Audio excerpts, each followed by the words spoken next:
No, Alex, no debería de ser precisamente una cosa obligatoria, sin embargo lo están haciendo así las autoridades. Y para ahondar más en este tema de si es correcto o no lo que están haciendo las autoridades, para poder hacer un análisis mucho más profundo como lo hemos hecho todos estos días, vamos a enlazarnos con Mariana Gómez del Campo. Ella es secretaria de Asuntos Internacionales del Comité Ejecutivo Nacional del PAN. Mariana, ¿cómo estás? Buenas tardes. Un gusto saludarte a través de este espacio de Mega Buenas Noticias tardes, 13. gusto saludarte. Igualmente, Mariana, bueno, pues hemos estado teniendo este tema muy marcado precisamente porque no hay apoyo por parte de las instituciones para que las escuelas puedan salir adelante en cuanto a los pagos, en cuanto a los gastos que se tienen de manera normal, pero tampoco los padres de familia que tienen que pagar estas cuotas de inscripción. ¿Tú cómo ves se ha estado manejando esta situación del nuevo regreso a clases de manera virtual o a través de la televisión? ¿Crees que ha sido adecuado el manejo que se ha llevado o qué faltaría por hacer por parte de nuestras autoridades? Mira, Mitzi, me parece que estamos atravesando por un momento muy delicado. La pandemia nos ha puesto a todos a explorar las diferentes maneras de poder ejecutar no nada más el regreso a clases, sino a la supuesta normalidad, que al final del día pues no es ninguna normalidad. Y justo el día de hoy, desde el PAN, exigíamos al gobierno federal la necesidad de poder implementar una estrategia integral, y ojo, una estrategia integral que no excluya a las escuelas particulares. No puede caer en esto el gobierno y debiera estar analizando en estos momentos las diferentes propuestas que han hecho diversas asociaciones educativas, porque además estas asociaciones educativas lo que están haciendo es formar a nuestros niños, formar a nuestros jóvenes, y al final del día ellos van a ser los que nos ayuden el día de mañana a generar empleos. Creo que lo que no debe hacer López Obrador en estos momentos es ignorar a este sector que también, insisto, ayuda a mover la economía de nuestro país. Creo también que las escuelas particulares pues tienen en estos momentos que encontrar los espacios con la Secretaría de Educación Pública. ¿Por qué? Porque las escuelas particulares, cuando hablo de encontrar los espacios, es los espacios de diálogo. Creo que en estos momentos lo que más se necesita es diálogo, tratar de dejar ideologías a un lado y ver de qué manera podemos construir entre todos.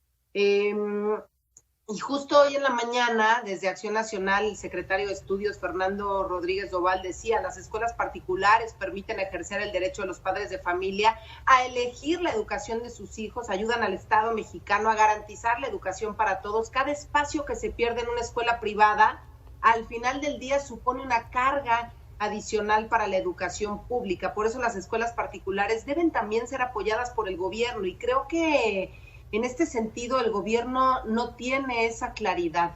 Parece que no quiere apoyar por ningún motivo a las escuelas particulares, y debiera estar pensando incluso, insisto, en escuelas particulares y públicas para ver de qué manera podemos trabajar entre todos, insisto, en medio de una pandemia que nadie esperábamos. Hay datos de la Secretaría de Educación Pública que nos hablan de que alrededor de 4 millones de alumnos asisten a escuelas privadas en los niveles de educación preescolar, de primaria, secundaria y media superior. Hay cálculos también que indican que los padres de entre 1 y 2 millones de alumnos ya no podrán pagar la colegiatura y tendrán que dejar sus escuelas. Muchos de estos alumnos intentarían migrar al sistema público, el cual también, y esa es una realidad, Mitzi, pues va a estar saturado. Entonces, entre más ayude el gobierno federal a las escuelas particulares, va a ser mucho mejor para ellos, porque si no van a tener a más chiquitos, a más jóvenes tratando de ingresar a escuelas públicas. Ojo con esto, pero parece que no han medido las cosas en su justa dimensión. Mariana, ¿cómo estás? Te saluda Alejandro. Yo quisiera preguntarte, ahorita que tocabas el tema de la bandera ideológica.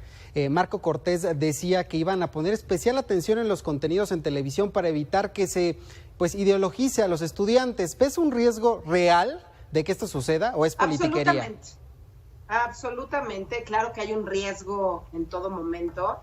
primero un doble discurso del gobierno, ¿no? Hablaba de que las televisoras eran la mafia del poder y ahorita pues resulta que las televisoras siempre no son tan malas, ¿no? Cuando se decía todo lo contrario al respecto a las televisoras. Por otro lado, claro que hay un riesgo. Si nosotros revisamos qué fue lo que pasó en países como Bolivia, como Ecuador, como Nicaragua, como Venezuela, claro que hay un riesgo de tratar de ideologizar con nuestros niños y jóvenes lo que cree el gobierno, el presidente de México. Lo han hecho ya en muchos otros momentos, hemos escuchado discursos también que preocupan por parte de diferentes actores del gobierno federal, entonces creo que tenemos que estar muy atentos para que esto no ocurra y de verdad hacer todo lo que esté en nuestras manos para que los niños y los jóvenes puedan verdaderamente ir a la escuela o escuchar estos programas a través de la televisión y aprendan. Aquí no se trata de meter la ideología de nadie. ¿Por qué? Porque el gobierno, y hay que ser muy claros, el gobierno, pues ganas no le faltan para tratar de ideologizar la educación en nuestro país, y qué mejor que a través de programas, metiendo a ciertos personajes a platicar con los niños y niñas. Yo creo que esto no debemos permitirlo, no le conviene a nadie, y yo espero que al presidente de la República le caiga el 20, y digo al presidente de la República porque tristemente la mayoría de sus secretarios de Estado hasta el día de hoy han fungido como viles floreros, y bueno, y el tema educativo, yo espero que el señor Esteban Moctezuma pues haga lo correcto y pueda explicarle al presidente la necesidad de hacer las cosas bien, la necesidad de apoyar a las escuelas particulares, la necesidad de apoyar también la educación pública, pero no cargarse para uno de los lados pensando en el tema electorero. El presidente debe dejar en medio de esta pandemia el tema electorero de lado. Hoy la prioridad deben de ser nuestros niños y niñas que puedan seguir teniendo educación de calidad, y yo creo que eso es lo que están esperando miles y miles y millones de padres de familia a lo largo y ancho del país.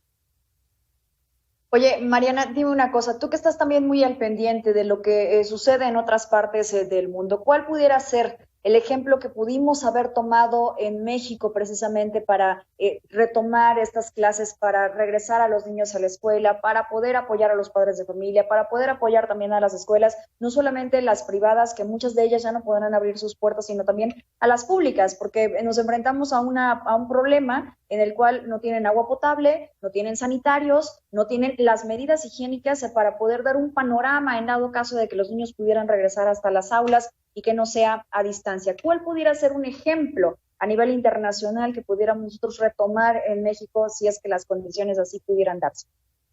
Mira, Mitzi, la verdad es que las cosas no se han hecho adecuadamente desde el día 1 y hay que señalarlo de esta manera, ¿no? Y no nada más exclusivamente pensando en las escuelas en este momento. Las cosas no se han hecho adecuadamente desde el día 1. La pandemia no se ha atendido de manera inteligente desde el día 1. Claro que en otros países del mundo han podido regresar a clases, en otros países del mundo han podido regresar a su normalidad. ¿Por qué? Porque los ciudadanos se han estado cuidando, porque los ciudadanos utilizan cubrebocas, porque los ciudadanos están guardando sana distancia, pero además sus autoridades están poniendo el ejemplo. Y aquí es muy difícil cuando tienes un presidente que ni siquiera pone el ejemplo con lo más básico, que es colocarte un cubrebocas. Entonces, en muchos países del mundo han podido regresar a hacer su vida, digo, no puedo decir la vida normal, porque al final el traer hoy un cubrebocas, el estarte colocando gel en las manos en todo momento, pues ya no estás viviendo tal y como vivías en el año 2019, y esa es una realidad que todos tenemos que asumir, que hay nuevas reglas del juego, pero creo que el que menos ha querido asumir este papel, ¿no? Y el darse cuenta que hay nuevas reglas del juego, o no quererse dar cuenta, es el presidente. Entonces hoy vemos a un presidente comportándose de manera inapropiada, y por eso llevamos tantos meses guardados, ¿no? Los que podemos estar guardados, hay veces que no se puede al 100% quedarte en casa y tienes que salir por cuestiones de trabajo, lo que sea, pero con los cuidados adecuados. Y eso no se ha hecho. Entonces, en México la pandemia puede durar tanto tiempo como el gobierno quiera. Si el gobierno no pone las reglas claras, que ya no lo hizo, seguimos estando hoy en el pico de la pandemia, siguen siendo nuestros principales afectados los adultos mayores, las personas que tienen diabetes o alguna otra enfermedad, aunque también es claro, hay gente saludable que ha tenido COVID y que la ha pasado fatal, y hay gente saludable también que ha perdido la vida. Esa es una realidad, pero lo que sí te puedo decir es que no actuamos a tiempo. Y hoy, ¿qué se puede hacer en estos momentos? Insistir en la necesidad del cubrebocas en todo momento, en la necesidad de estarte lavando las manos o colocándote gel y cuidar a los demás. Y cuidar a los demás implica, si puedes evitar ir a fiestas, consumir alcohol, porque a veces los jóvenes, no, la fiesta fue pequeña, éramos solamente 10, éramos solamente 15, bueno, al final del día, después de unas copitas, puedes terminar abrazando al de al lado, y si tiene COVID es una contagiadera tremenda. En algunos países de Europa, por ejemplo, el virus regresó porque llegaron turistas, fueron a algún establecimiento mercantil en la noche y contagiaron a otros. Y se empezó a propagar nuevamente el virus. Por culpa de unos, pagamos todas las consecuencias, y es lo que está ocurriendo en México. Y regresando al tema educativo solamente, y para que no se me vaya, señalar lo que dijo la ONU. La ONU ya advirtió que el cierre de escuelas puede generar una catástrofe generacional, que se podrían perder décadas de progreso y ahondar en las desigualdades sociales. Ojo con esto. El gobierno federal tiene que escuchar a instituciones como la ONU para no seguirse equivocando. ¿Por qué? Porque la pandemia que tenemos hoy en nuestro país es una pandemia de salud, sí, pero también es una pandemia educativa, pero también es una pandemia en materia de inseguridad, una pandemia en materia económica y una pandemia en materia de corrupción. Entonces, estamos atravesando por un momento bien complicado, ¿no? Y se va a ir acentuando, porque si hay crisis económica, van los papás, los padres a tratar de llevar comida a los hijos y van a asaltar a quien puedan asaltar, y literal se va a empezar a robar por hambre para poder llevar comida a la casa. Entonces, es toda una cadena que va generando de complicaciones, Mariana. ¿Mandé? Así es, de complicaciones, totalmente. Muchísimas gracias, Mariana Gómez del Campo. Muchísimas gracias por este espacio con nosotros. En el tema educativo, Mitzi y Alejandro. Ha sido muy complicado y no vemos que deje de ser complicado. Gracias, Mariana. Gracias por estos minutos. Nos vemos en la próxima. Gracias. Que tengas buena tarde. Gracias, buena tarde y cuídense mucho. Gracias.